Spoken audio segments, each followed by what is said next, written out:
Thomas Soto. La politique, le regard d'Yves Tréhard. Bonjour Yves. Bonjour Thomas, bonjour à tous. Ce matin, vous voyez une droite en grand danger. Et dire qu'il y a un mois, Thomas, eh bien la droite voulait imposer une cohabitation à Emmanuel Macron à la lumière du premier tour des élections législatives, eh bien elle en est bien incapable. Au mieux, les Républicains avec leurs alliés de l'UDI devraient conserver 125 sièges sur 226 dans l'Assemblée sortante. La droite va donc vivre un échec historique, plus qu'en 1981, à l'arrivée de Mitterrand, quand RPR et UDF avaient réussi à garder 158 sièges. Dimanche dernier, le score de la droite était sensiblement le même que celui de Fillon au premier tour de la présidentielle. Eh bien, cela veut dire qu'elle traverse une crise violente, profonde, qui n'est pas seulement due aux affaires de l'ancien candidat.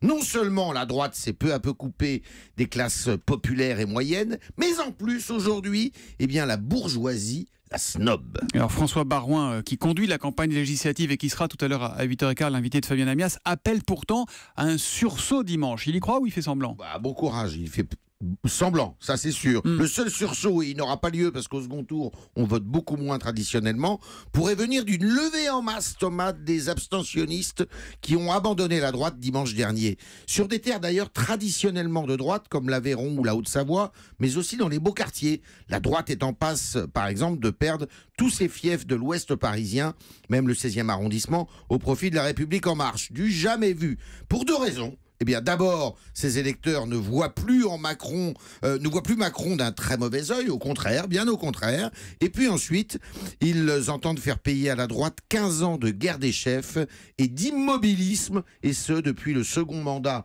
de Chirac en 2002. Ça veut dire quoi? Que vous voyez la droite seule face à elle-même aujourd'hui? Ah oui, elle est seule face à elle-même. Elle ne pourra s'en sortir d'ailleurs ici ou là que grâce au voix du FN, autre grand perdant de ces législatives. C'est le cas par exemple d'Éric Ciotti dans les Alpes-Maritimes, pardon, 06, hein, Julie. Petit interro de géo au passage. Voilà, le FN devrait venir au secours d'Éric Ciotti. À plus long terme, eh bien la droite qui est à terre a un avantage tout de même sur la gauche qui, elle, est moribonde.